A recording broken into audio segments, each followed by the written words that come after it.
We're outgunned, outmanned in every natural sense. The Church of Jesus Christ is weak right now. In the generation in which you are drawing your sword, you are surrounded by a rather ragtag bunch. That's us. You see, we're the Church of Jesus Christ. We're not well coordinated. We don't know exactly why we're here on earth. We don't even know what we're fighting for most of the time. We know it's about Jesus and, he has some purpose in this earth, but we don't even, most of us, know what that purpose is. We are not groomed and trained in the Word of God. We have not been honed and refined to have a very clear mission, a very clear vision on this earth. And as a result, when we get out our sword to fight and we see the mighty throng that surrounds us of the powers of darkness mocking us, drooling, saying, "Bring it on," we oftentimes have a tendency to set down our sword and run. You see, when you know the battle and you recognize that though the powers of darkness look quite impressive, you have to admit, they look pretty impressive in this day and generation.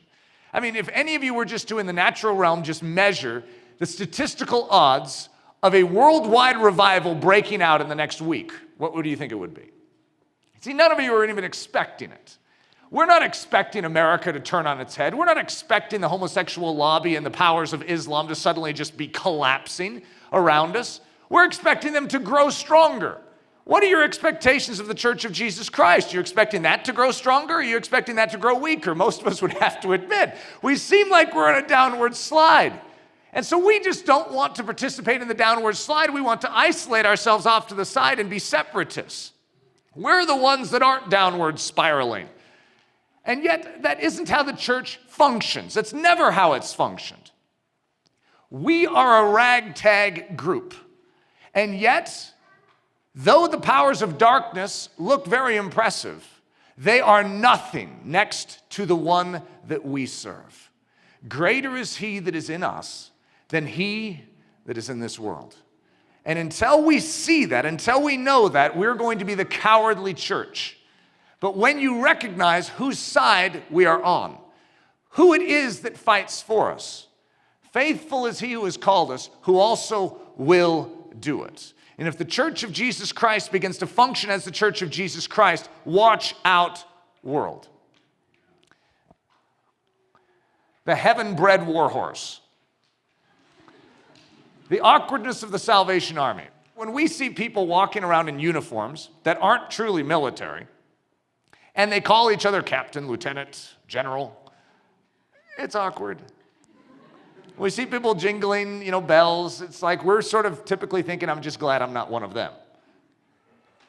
And so what I'm putting my finger on is the fact that the Salvation Army, in the history of Salvation Army in the late 1800s, changed the world. They did. However, it's morphed into something for most of us that we only see a humanitarian arm of it. The Salvation Army does good deeds. But it's lost its gospel core. The reason we as Christians do what we do is for the gospel. It's for the sake of Jesus Christ, that his glory would be made known. To feed someone, to clothe someone, to give them shelter is wonderful. But if you're not after something deeper than that, you're really not accomplishing anything in this world. And sin will still be sin in that person's life, and they will still die in their sin. You can be fully clothed and well fed and die and go to hell. Our goal is not just to clothe and to feed, even though we will. It's to reach the soul. The original Salvation Army started with that premise. Think about the name of it. Salvation Army. William and Catherine Booth were after souls. And they went to the weakest and the lowest. Last week, we had a message called Taking the East End. And it's about the principle of water. When you pour water into any kind of trough, it will always go to the lowest point. And Jesus talked about out of their bellies, those that believe, out of their innermost will flow rivers of living water, which was likening unto the Holy Spirit that will dwell inside of the temple of believers. And when we go into this world, the water that is gushing out of us is going to go to the lowest place, always. And so we as Christians, when we're doing the ministry of Jesus Christ, are always going to be going to that lowest place. So we call that the East End. And so that's what our job is. Our job is the East End. That's where in the Salvation Army days, they had the West End of London and the East End. The East End was destitute and dying. The West End was affluent, had more money than probably anywhere on earth. East End was probably one of the most destitute places on earth, and they were a mile apart. Figure that one out. And that's oftentimes the world we live in. We can have the affluence of even knowing Jesus Christ and being made strong in Jesus Christ, and yet 10 feet away from us could be one of the most destitute souls on earth. Where does the water inside of us go? It goes straight to that person. It goes to the East End, always. So the awkwardness of the Salvation Army. Here's what I'm going to say. They may look funny, they may talk funny, they may act funny, but I tell you what, back in the 1880s, they got the job done. I'm willing to look, talk, and act funny in this generation to get the job done. I'm just going on record as saying that. If we need to be the Salvation Army 2, so be it. That means part 2. So be it. And I don't care if we need to dress up in red funny outfits to get it done. Whatever it takes is what I'm going to say. Let's do it. Let's be the body of Christ in this generation, knowing full well the Salvation Army would get hit in the face with rotten tomatoes and moldy fruits and rocks. So be it. Are you ready for the moldy fruits and the rotten tomatoes straight to the nose? If you're the church of Jesus Christ, that's what you expect. We really are at war. Most of us don't realize it because we live in America. When you're in America, the things you complain about are usually political maneuvers or votes that took place back in Washington or in your state government. And we have things to complain about here in Colorado. I mean, think about some of the laws that have been passed in the last year. And we could talk about the great persecution that has broken out against the church. And yet we would be massively exaggerating. We as Americans in the natural realm still have not yet faced persecution. In other countries, they are under great duress to forsake the faith of Jesus Christ or die. We have not run into that. And yet, as a result, because in the natural realm we've not faced great conflict, we oftentimes don't realize that we're in the midst of a great war. We here in America, right here in this very room, are in the midst of a tremendous battle. It's a battle for souls. It's a battle for the way we think. It's a battle for the way we live. Here in America, the challenge is to get us off our duff. You see, it's very difficult to get the Christian church to actually function as the Christian church. We are lethargic. We are dead for the most part. And as a result, we can hear truth all day long and not live one bit of it. It is of the utmost importance that we recognize the battle that we're in because we are currently not built for battle. We're in a battle, we're in a war, but we're not built for war, and as a result, we're losing. Esther 4. For if thou altogether holds thy peace at this time, then shall their enlargement and deliverance arise to the Jews from another place. But thou and thy father's house shall be destroyed. And who knows whether thou art come to the kingdom for such a time as this? Well, what a story is this? This is the story of Esther. So, I'm not going to go through the whole story of Esther, but King Ahasuerus has had a problem with his previous wife, and so he's discarded her. And now he's looking through his kingdom for a fit replacement. And so all the virgins of the kingdom are brought, and they are, given their special treatments for multiple months and prepared, and then they stand before King Ahasuerus. And guess who's picked out of all the women of the country but Queen Esther? She becomes the queen. And she's in a unique position at such a time in history where the life of the Jews is literally at risk. Haman, one of the king's right-hand men, hates the Jews, and he has conspired a way to get the king to sign off on a certain document or decree that will literally mean the extermination of all the Jews in his kingdom. All of them in one single day are going to be completely annihilated. And this is the time frame in which this statement is made. Mordecai talking to Esther. He's saying, you must do something. What, me? You can't actually stand before a king if you're not invited in this culture. And if you do and you're not invited, he will kill you. And so the statement is, if you don't stand up, deliverance will still come to the Jews. But how do you know that you were not put in such a place for such a time as this? So what am I saying to all of us? It's not an accident that you're here in this room, in this generation, at this exact time, and you're at your exact age and capacity at this exact hour and minute. And yes, what I'm going to ask of you today may cost you your life, But how do you know you've not been put in this exact position, in this exact time frame, in this exact situation with your academic understanding, with your spiritual understanding for such a time as this?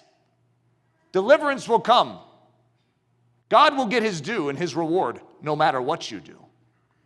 But how do you know that you are not his chosen vessel for such a time to respond? So we'll call this the for such a time as this principle. God always has a means of salvation. Always. He always has a ram caught in the thicket, a shepherd boy delivering bread and cheese at just the right time, a queen positioned just in the perfect spot at just the right moment in history, or a Messiah giving himself over into the hands of sinners in the fullness of time. God is salvation. That is his work. He saves. And he is ready to work a marvelous salvation in our day. So, remember we talked about the bloated powers of darkness? They're mocking us right now. I don't know if you've ever felt that, but they're mocking the church of Jesus Christ, and they are overconfident. They think they're all that. They've deceived themselves to the point that they actually think that the church has no power. The problem is, we agree with them. We don't think the church has power. When do we get back to the Word of God and actually believe it? The church of Jesus Christ has everything it needs to accomplish God's ends in this very hour, in this very generation. A hobelar. Well, that's a funny word. What in the world does that have to do with anything? It's sort of an awkward word, too. You know, that's a military device, a military instrument for war. And it's a very unique one. And you know who wielded it? The Scots. The Scottish. You know who was the one who first brought it into Scotland? William Wallace. You know where we are at right now? We are at the church at Ellerslie. You know what Ellerslie is? It's the birthplace of William Wallace. He's the guy that brought the hobelar to military strategy in history. He changed the art of war in his generation. You guys don't know the story, do you? And here you are, Ellerslie. And so that's why I'm talking about this, the hobelar. This is critical. The hobelar. Now, this is my symbolic way of describing it. It's a heaven-bred answer to the needs of God's people in any given generation. Often built and designed by God decades, if not centuries, if not millennia, if not eons, prior to the time in history when the hobelar itself is actually revealed and made fully ready. The hobelar is an instrument of war designed by God to wholly shock the enemy and swiftly overcome them. Okay, when was Jesus crucified? Well, we know it was 2,000 years ago. However, when was the hobelar built? It was before the foundations of the earth. You see, God has his hobelar in place long before he ever brings it out of his war closet and wields it. When was Esther chosen for such a position? Before she was needed. You see, this is God's plan all throughout history. He is breeding a hobelar. He is building hobelars. Now, I use the word breed because that fits into what a hobelar actually is, even though that might sound strange to our ears. So let's keep going. The four attributes of the hobelar. It is audacious, which is sort of like a little dog, yippy dog coming against a big, huge Great Dane. You ever seen that? That's called audacity. It's like a little one. You don't quite know what you're getting yourself into here. And that's what audacious is. A hobelar is always audacious. It doesn't recognize how small it is, in other words. It's not intimidated by size. It is surprising. A hobelar always catches the enemy by surprise. It is lightning fast, and it is small and unassuming, but delivers a gigantic blow. This is a hobelar. And every single military general wants to find the hobelar in their generation. The birth of a hobelar in Scotland. So let's go back to 1270. Ellerslie, the birthplace of William Wallace, in Scotland. A little baby boy is born. His parents christen him William. He is trained to know right from wrong, to esteem honor, integrity, character, manhood, holiness, heroism, boldness, the work of the cross, and the authority of Scripture. He is raised to endure hardship, built physically to wield a sword, and trained academically to understand government, society, and war. This man was built for such a time. That's all you can say about William Wallace. He knew he was just the perfect package for the hour. You could say, well, what was the hour? Scotland was hanging on the ropes. It had no more hope. Edward I had plundered Scotland, destroyed its ranks and its armies and its military forces. Its nobles had bowed to him. It no longer had strength, so Edward I could pillage Scotland at free will. No one dared stand up against him. And then, the for such a time as this moment arises. William, could it be that for such a time as this you were born? You see, he was born in 1270 so that he would be fully matured and readied at the very time in all of Earth's history when this moment would arise. When Edward I in his bloated confidence would come marching into Scotland thinking that he was all that. And meanwhile, in the dark corners of a devastated Ellerslie. Ellerslie was burned to the ground. Wallace's wife and his unborn baby were killed, ruthlessly murdered by the English. And he's hanging out in the craggy rocks. And Wallace determines, I have nothing to live for here. I'm going to live to see my country set at liberty. And suddenly you begin to see a picture of the church in this singular man. You begin to see this man who says, why would I live for the things of this earth? The things of this earth have grown strangely dim to me in the light of a greater purpose. And so, William Wallace strides onto the scene of time, and he knows something that very few people in history have ever known. He understands the art of war, and he understands something. He knows that there is, over in Ireland, a certain warhorse that was bred, but it wasn't bred as a warhorse. It was bred just to simply know how to navigate speedily on the rough terrain of Ireland. And so that rough terrain bred horse actually is brought over to Scotland, and Wallace has for himself a unique instrument of war that had never been seen before.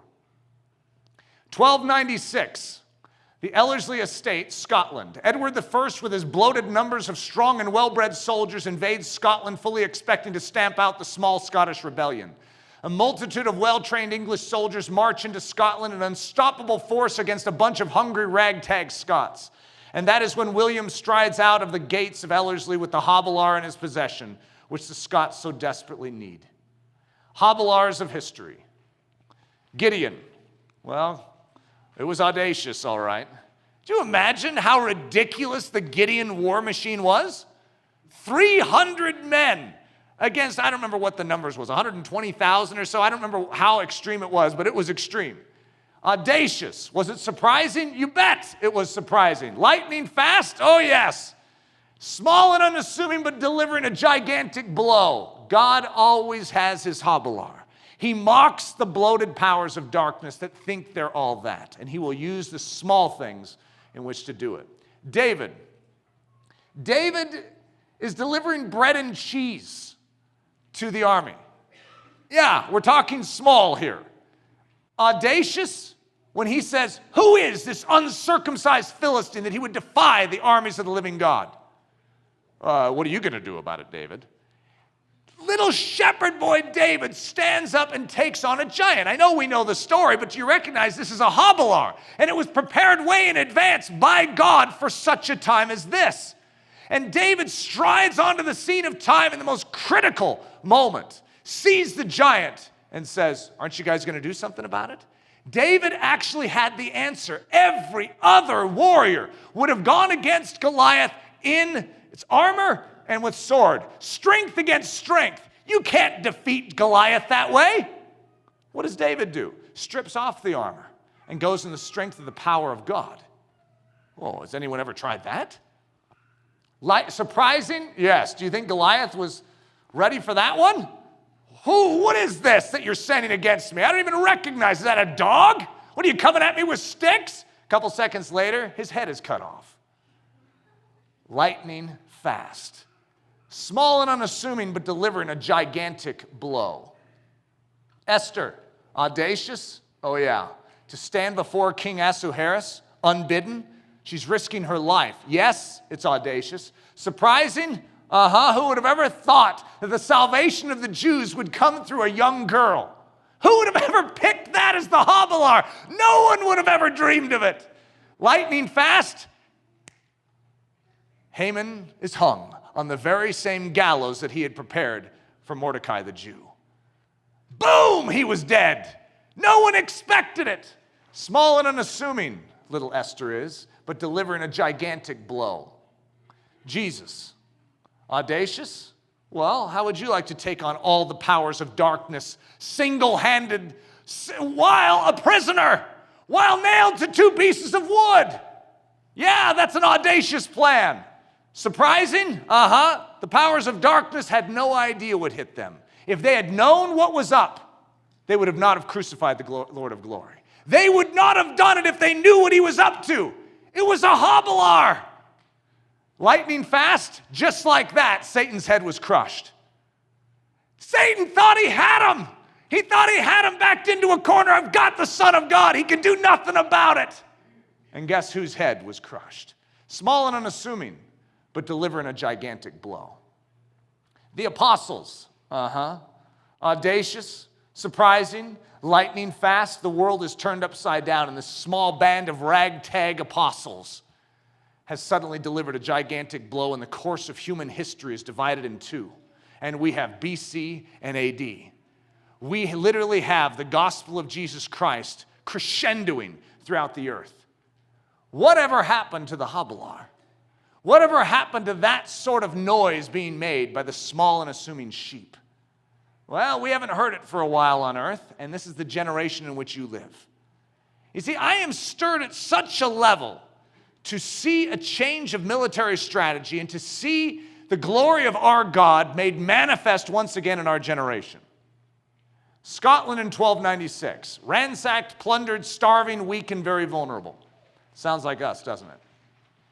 So Scotland, what is that? 718 years ago, is very similar to the way we are. 718 years later. Ransacked, plundered, starving, weak, and very vulnerable.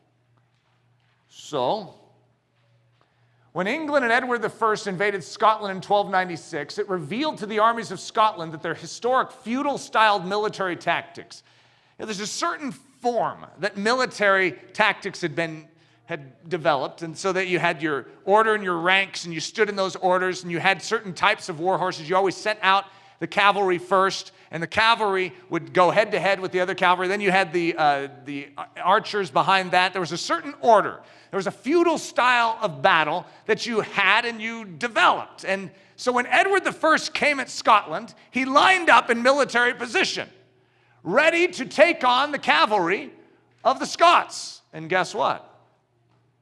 Wallace recognized that if I go head-to-head, power to power, against the English, I lose. It's that simple. So he reinvented battle. So the feudal-styled military tactics, which had always proven effective, were no longer able to sustain them and must be adapted to meet the current challenge. So listen to this line, because I'm going to refer to it a couple times in this message. A radical review and revision of their military approach then ensued. William Wallace and Robert the Bruce both engaged the English in a form of quasi-guerrilla warfare, with their chief strategy being, whenever possible, to pick the side of the battle and to make the ground fight for them. This tactic worked, eliminating the advantage of the English size and strength and playing England's slow-moving, feudal-style girth against them by hitting them with the hobbler. This allowed the Scots to win battles against vastly superior size and strength, simply by wielding the tactic of speed and surprise. The advent of the hobbler, which means the coming or the beginnings of the hobbler. This is this is a quote from the Strategy and Tactics of the Scottish Armies. The hobbler was used by the Scots as a means of gaining the element of speed and surprise, essential for success, thus allowing them to engage the enemy at times and places of their choosing. So what in the world is the hobbler? Meanwhile, in Ireland, so this whole time that Edward is getting bloated in his powers, he is growing up into this arrogant man, ready, and he's lusting and salivating after the land of Scotland to plunder it of all its strength. Meanwhile, over in Ireland, the Irish horse breeders are breeding a horse. They don't know why they're breeding this horse except for the land of Ireland itself. Little do they know that what they were doing was for such a time as this.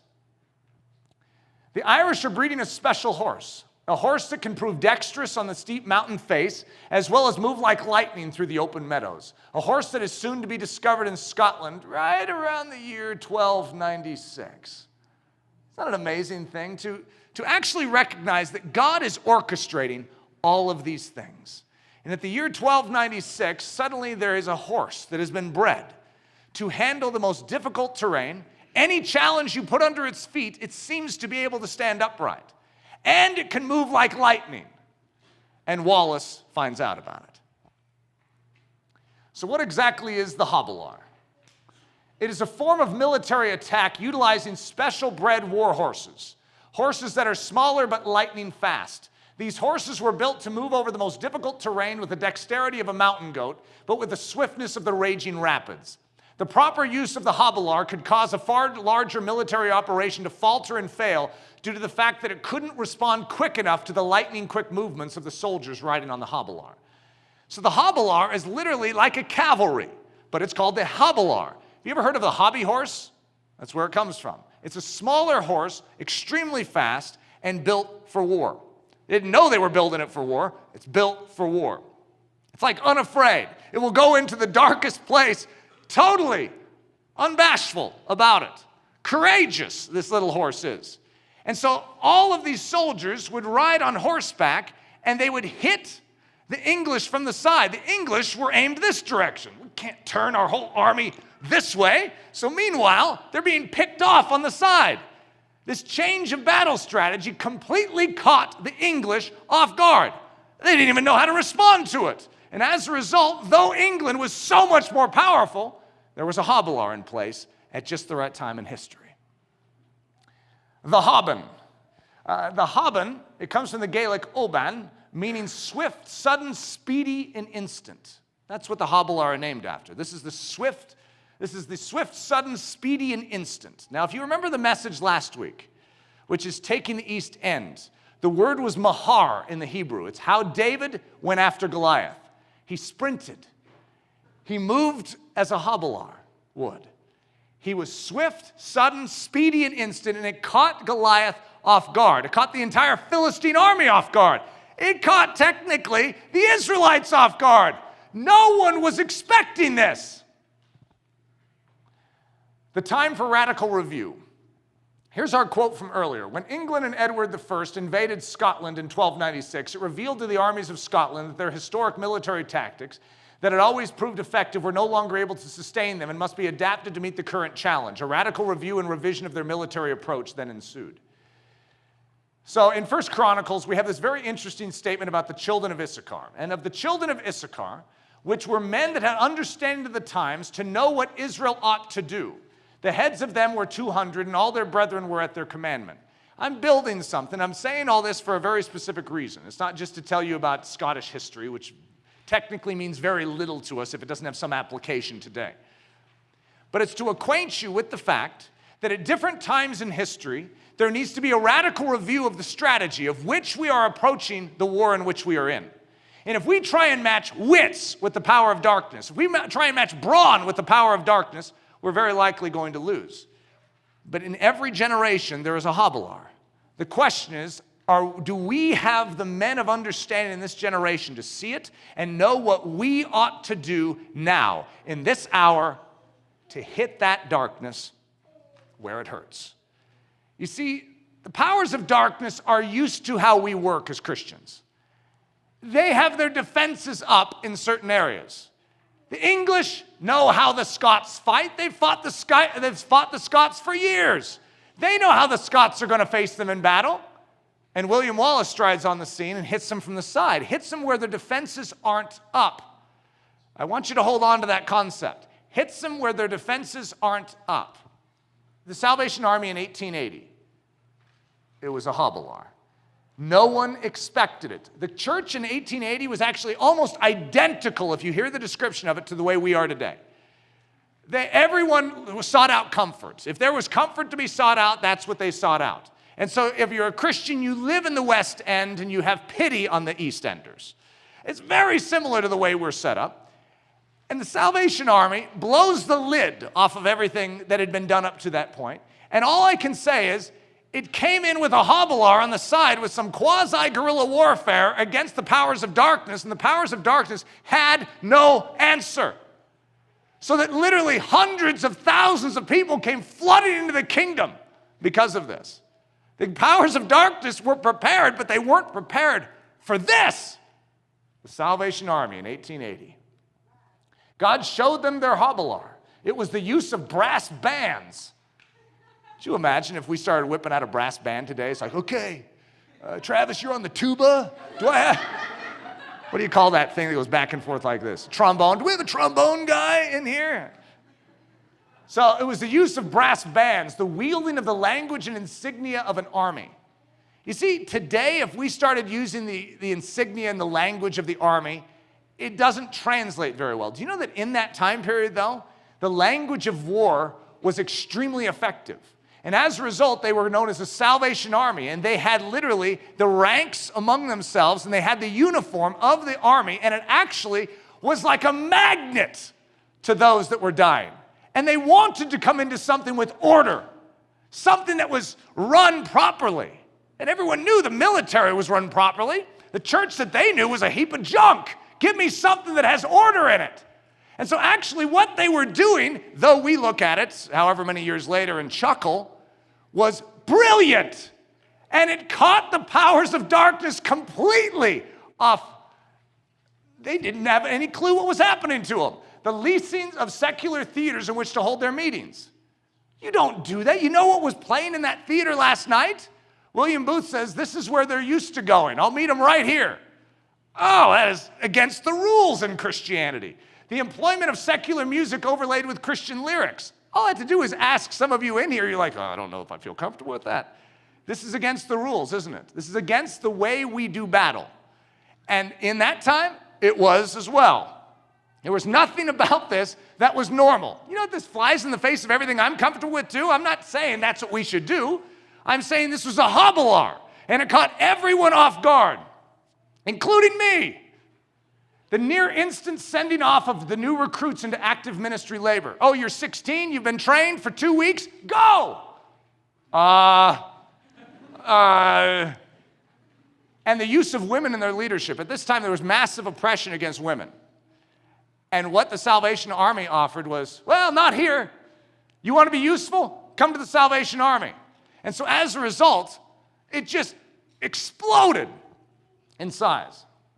This military maneuver wholly surprised the enemy, who was totally unprepared for this movement of grace. With speed, audacity, suddenness, and boldness, the habular of 1880 charged into the fray, devastating the powers of darkness the world over. This spread into 56 countries in a decade. This was a massive movement the world over. Every culture has its access points. So back in England in 1880, there were access points. Okay, so we just went through the brass band. Back in those days, everyone had a brass band instrument. So even in the East End, people love brass band sound.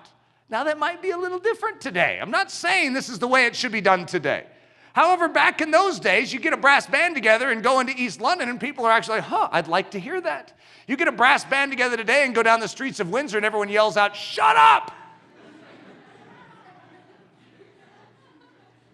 The military insignia, the construct of the military. Well, the military is fallen into great disfavor in our culture today. So you have to realize if we start using terms like war, it sounds politically incorrect. It's a completely different culture in which we live today. And so our tactics are probably going to look different.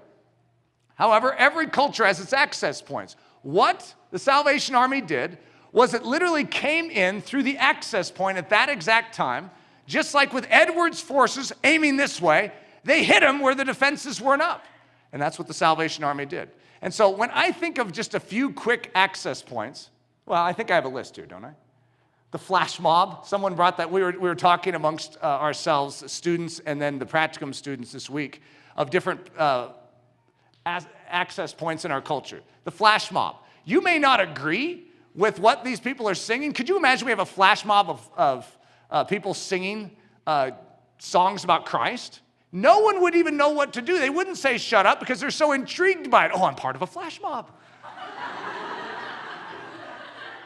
I'm saying this is something that our culture is actually inclined to listen to, as opposed to a street preacher, whereas they say shut up. They're not inclined to listen because there's a defense up already. I'm not actually saying that street preaching is wrong by bringing that up. I'm saying There's certain things that if we hit the powers of darkness sideways, we could actually accomplish something that we can't with our old methods. If we actually approach these things without diminishing the gospel, but upholding it to the highest standard, but then hit it where the darkness is not yet ready, who knows what we could accomplish? The innovative, our generation, just like back in ancient Greece, they loved philosophy, they loved knowledge. Our generation loves things that are unique and new. If it's innovative, it's never been done, our culture is very intrigued by it. The improv. Improvisation is of extreme interest to our generation. Caroling. This is just an illustration I used for the students and the practicum students this week. We have certain laws in our culture. They're unspoken. You actually don't ever talk about them out loud.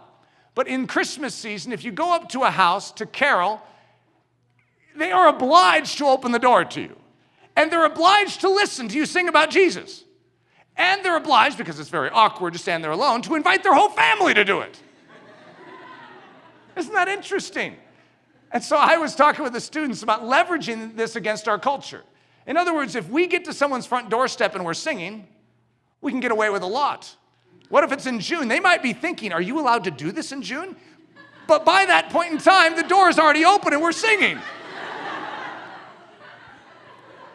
In other words, our generation is inclined, our culture is inclined according to certain laws which cause them to be agreeable to things even though they might not agree with what we're saying to them. But whereas when you stand on a street corner and preach, they're already inclined to tune you out. I'm not saying you shouldn't preach on the street corner, if I need to repeat that again. I'm just saying that if we were to change our modus operandi of battle to literally surprise the enemy and to hit it where it's not expecting it, who knows what could happen in this generation. Trick or treat. Now, I don't trick or treat. However, isn't it funny that a certain day of the year you can literally go up to someone's house and ask them for things? And they expect you to be there and they will give you something. That is bizarre. So the point is, if we understand the culture in which we live, there are things that we can leverage against the culture which cause them, their defenses aren't up in certain areas. They are not expecting to decline. They are not expecting to say, oh, you Christians. They are not ready for that. They're actually shocked. They're surprised. And as a result, there's a chink in the armor in which we are able to get through with the gospel of Jesus Christ. I think it was the story of Prince Caspian. It was the movie of Prince Caspian. There's this scene where they're trying to buy time. The Narnians are under siege. The Telmarines have surrounded them. It doesn't look good. Ragtag bunch against the bloated armies of Edward. The Telmarines are moving in, and the Narnians need help. Who do they need? They need Aslan. But they need to buy time somehow to go and send, who was it? Lucy that went out to get, or Susan, I don't remember who it was, but they went out to get Aslan, and they need time. And so this is when Prince Caspian has his brilliant idea. He says, look, there's something among the Telmarines that we can use against them. And that is, if you challenge them to hand-to-hand combat, their dignity, their nobility demands that they say yes, which will then be just enough time, hopefully, to get Aslan here. It's interesting because the Telmarines were a godless nation, and yet their culture had chinks in it that the Narnians could actually take advantage of to accomplish a victory in the war. So, leveraging the culture against itself. The Christ Army of 2014, what is our Habilar? Now, you think I'm going to answer that, don't you? Well, I'm not going to answer it that simply. If there is an option, don't hit where the defenses are up. Now, you look at my very top line. If there is an option, if you have an option between hitting them where their defenses aren't up or hitting them where their defenses are up, which one should you pick? I'd say, as long as you're not compromising the gospel, hit them where their defenses aren't up. You follow me on that? In other words, I am not proposing some emergent postmodern remake of the gospel. I'm saying we take the same integrity, the same forcefulness, the same power of the gospel, but we bring it at this culture in a completely new way, a way that they are not expecting. And we begin to function as the church in a way that this world isn't expecting. These guys are serious. That's right. If you live in Windsor, you're going to hear it. You're going to hear the gospel in every possible conceivable fashion because we're on earth for a singular purpose. So either people start moving out of Windsor because they get so tired of us, or they change and give their life to Jesus. We give them an ultimatum. We basically make it clear, we're here to stay. We're taking this territory for Jesus Christ. You're an unsaved soul, you need him. We're not entertaining. We're not just trying to get people to smile. We're not just clothing. We're not just providing shelter, though we may do all those things. We're bringing Jesus to bear. We're about a very singular purpose. The tickling Abby strategy. So I'm tickling Abby. My goal is to tickle Abby. She loves to be tickled. She'll say things like, Daddy, tickle me. And then as I start tickling, Daddy, stop. So I come in, my first tactic is to go under the arms, okay? So I'm like, and I go under and what does she do? She starts covering up her arms, right? So what do? I go to the spot where her defenses aren't up, which is right in the sides. And then when she does this thing, then I get her on her feet when she sticks her feet up in the air. It's the tickling Abby strategy. Whatever the culture does, when they roll over, when they do this, you get them where they're not expecting it.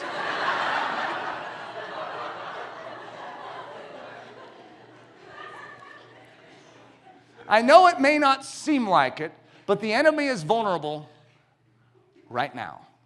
The reason I'm saying that is because the enemy is not expecting anything from us. You know, to be honest, we're not expecting anything from us. After church today, do you think we were planning on going into Windsor and turning it upside down? No, we were expecting to go about our day as usual. The point is, when we change as the church, when we begin to change our priorities, change the way we're living, the world will be just as surprised about it as we are. We're not expecting it either. So what if we pause and we say, this changes? This changes. We're here for a purpose. You see, up to this point, this church has not been an active church because of the way we're set up as a student church. The moment we become a local church, let's become a local church. And let's change the world. I mean it. We're not going to do this to just be a church. Oh yeah, everyone needs to go to a church. Let's just be another church. Let's be a church that actually engages the world in such a way where they literally have to start building crosses to crucify us on them again, or the world in which we are changes. Only two options. No middle ground. I like it. The enemy is vulnerable right now. The powers of darkness have grown bloated and proud. They are used to winning, and they have grown accustomed to victory. But that confidence is their greatest weakness. For God's been breeding a special warhorse for such a time as this. The enemy has a big army, but it's a slow army, ill-equipped to handle the onrush of a new military instrument. What is the hobbler of our day? So here's, I'm just throwing something out to be humorous, okay? I'm actually not proposing it, even though I could see it years from now. This turns out to be the answer. A flash mob of opera singing preachers. Could you imagine that? Everyone's standing up, and it's a new line of preaching the gospel as an opera singer. The high level of training for that probably outdoes most of us. I don't know how many opera singers we can recruit to do that are great preachers at the same time. So I'm not saying, that's supposed to be a joke, by the way. In the year 1330, you know that they had to revise battle again. Remember, 1296 was the time when Edward came in and the hobilar was invented. This new military instrument that changed the face of military history. But then, what was it, 34 years later? A change had to be made again. Because now the armies had begun to set in place and put defenses up against the hobilar. So now the hobilar didn't have the same effect. And so it was reinvented again. The hobilar with a bow and arrow. In the 1330s, the landscape of war again began to change. The hobilar had proven effective for 30 years, but now it was again time to review and revise the military approach. In 1335, there was the advent of a new sort of infantryman. It was an archer on the back of a hobilar, known as the mounted archer. Isn't that about as cool as it gets? So first of all, you have the hobilar with the swords, and they're going in to fight, but now it's like, hey, let's take our archers and stick them on the back of the hobilar. Now you got a mobile archer. Isn't that cool? It was an archer on the back of a hobilar known as the mounted archer. This dramatic shift, which brought the age-old skill of archery to the backs of war horses, once again changed the face of battle. And it came to pass when the Philistine arose and came and drew nigh to meet David, that David hasted and ran toward the army to meet the Philistine. Here's our word from last week, mahar, to move headlong with haste, sprinting, springing straightway into danger, to move with liquid ferocity as a lion towards his prey. Who expected that? You see, this military instrument known as David was built and crafted before this day. And when the day came, the Havilah was ready. What was the enemy expecting? 40 days they'd boasted. All they'd seen is terror in the eyes of all the Israelites. So who's a little cocky and overconfident? Goliath and all the Philistines? And so when does God bring in his Havilah? When the enemy is overconfident, even the troops of Israel are weak, but God has an answer. And so in comes this young boy. This young boy is offered armor. He's offered the sword of Saul. He takes them off and he says, these are not proven to me. Let me use that which I know works. He does not have any armor, and he's going up against a fully armor-clad giant whose sword is bigger than he is. It's an amazing thought that David strolls into battle, and what does he do? He mahars. He sprints. Goliath is not expecting this. He's expecting someone to move slowly in armor. He's expecting to have someone come out with their sword and swing it. He knows how to fight that. His defenses are up against it. He mocks that. However, what does David come out in? He can move. He can move swiftly. We have ourselves a Havilah. The invention of the Havilah wasn't in Ireland. It was right here. David goes sprinting into battle and completely shocks the enemy. Could you imagine Goliath as David's sprinting at him? He's like, what am I supposed to do, swing my sword? He's sprinting at me. Takes his little rock out of his holster, and in a matter of seconds, Goliath has a rock in his forehead, falls over, unconscious. David takes his sword, lops off his head. How do you think the Philistines are feeling about now? Suddenly, all their bloated confidence is drained out. And who gets strength? The camp of Israel. The camp of Israel is needing a Havilah. They need a military maneuver that will once again reawaken them to the strength and the power of the Almighty. And it came to pass when the Philistine arose and came and drew nigh to meet David, that David, I made up this word, Havilah'd. He did that which was least expected, wholly unorthodox, and a complete surprise, and ran toward the army to meet the Philistines. As a lion towards his prey. Well, but we are lambs, not lions. We are little lambs with the faces of lions.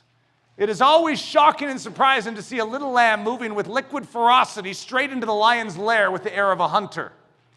If you saw that, wouldn't that take you a little off guard too? What happens when the world sees the church moving that way? It's like, hey, guys, we serve the King of Kings. Why are we being bashful? Why are we cowardly? They should be the ones begging for mercy. Stop speaking about Jesus, is what they should be yelling out. You see, we should be on the offensive, not the defensive. We have the truth that sets men and women free. We are not hostile towards this world. We are in an action and a maneuver of love and humility to take the lowest place and to wash their feet, to be willing to lay down our life that they would live. We are hostile towards the spiritual powers that are puppeteering them. When we go into battle, our battle is not against people. It is against the principalities and powers that are puppeteering them. Our agenda is to love those people and see them set free. And we have the lone tool in the universe with which to do it. It's the power of God unto salvation, known as the gospel of Jesus Christ. Let's wield it, and let's wield it as our military instrument. If we are willing to look like idiots, ... What if we were all in this room willing to sign up and say, I'm willing to look like an idiot in my generation? If we were willing to look like idiots, then anything is possible. So bring on the rotten tomatoes. But most of us aren't willing to look like idiots.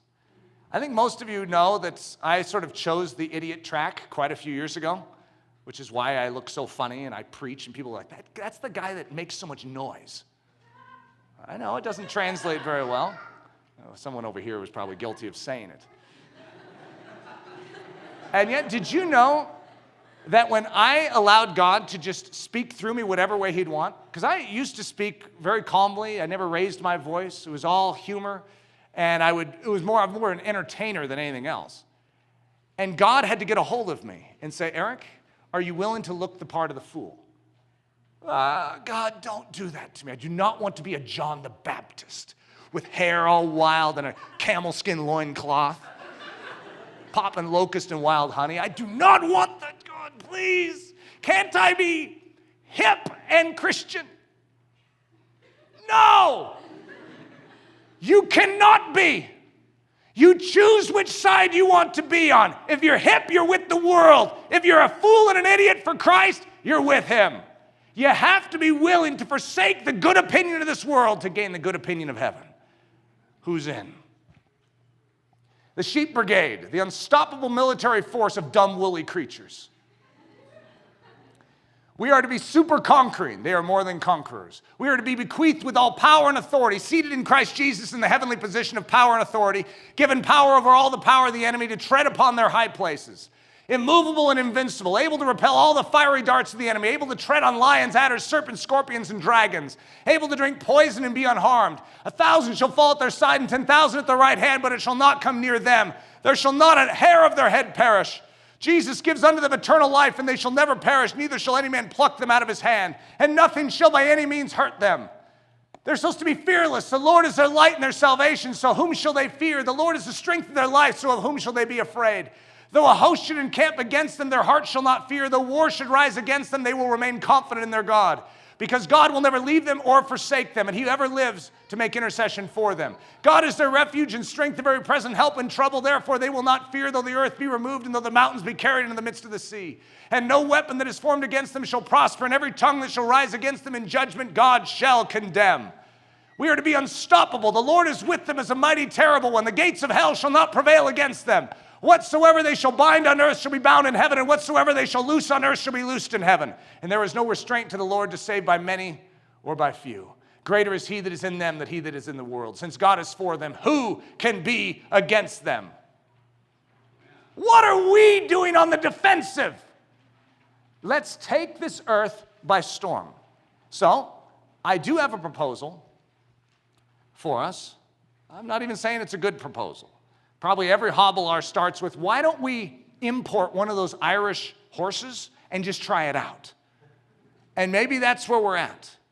However, I think the key of this message isn't what we do, it's that we're willing to do it. That we are willing to be part of Gideon's army. That we are willing to stand up against the 12.5-foot man-beast with a sling and a stone. We are willing to pick up our cross and follow him. We are willing to be the fool in this generation. We're willing to pick up our tuba and be thrown, have a rotten tomato thrown square into our nose and say back, thank you. Thank you. I heard that tomato juice has great cleansing qualities. We are willing to be the hated and despised to see this world set free. To see that the Lamb that was slain will receive the reward of his suffering. All right?